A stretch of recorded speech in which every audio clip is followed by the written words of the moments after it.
আসসালামু আলাইকুম। আবারও চলে আসছি আপনাদের মাঝে নতুন একটা রেসিপি নিয়ে। আজকের রেসিপি হলো আমার কাঁকরোল চাক ভাজি কিভাবে করে সেটা আমি দেখাবো আজকে। তাহলে চলো, লবণ দিয়ে দিলাম,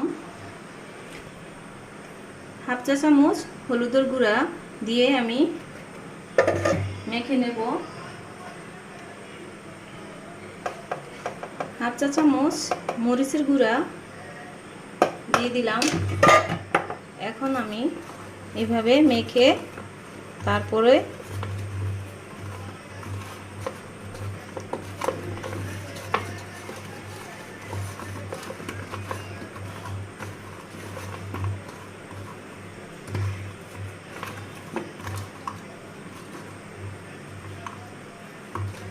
কাঁকরোল ভাজিটা এইভাবে কেটে নিয়ে ভাজি করলে খুবই মজা।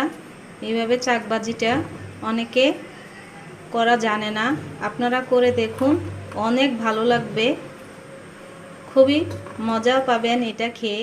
আমি আগে একটা কড়াইয়ের মধ্যে তেল গরম করে নিয়েছি, এখন আমি কাঁকরোলটা দিয়ে দেব।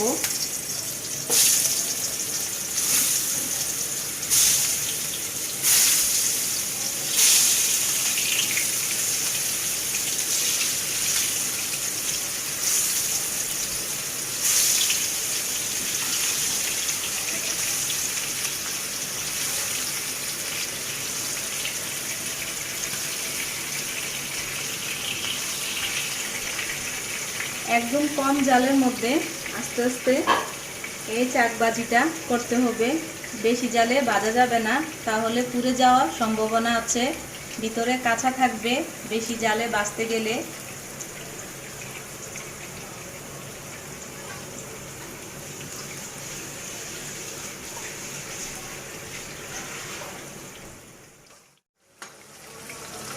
পাল্টিয়ে কাঁকরোল এভাবে ভেজে নেব।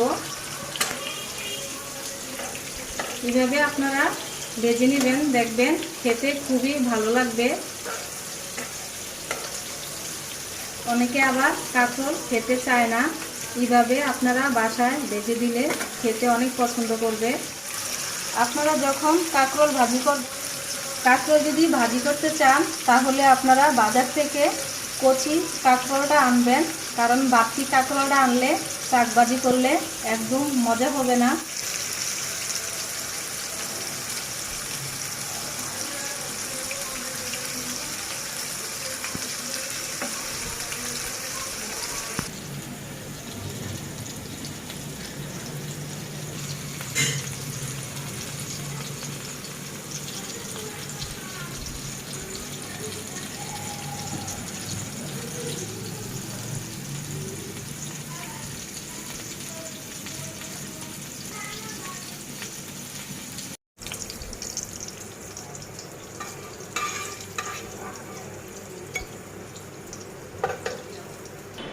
তৈরি হয়ে গেল আমার কাঁকরোল চাক ভাজি।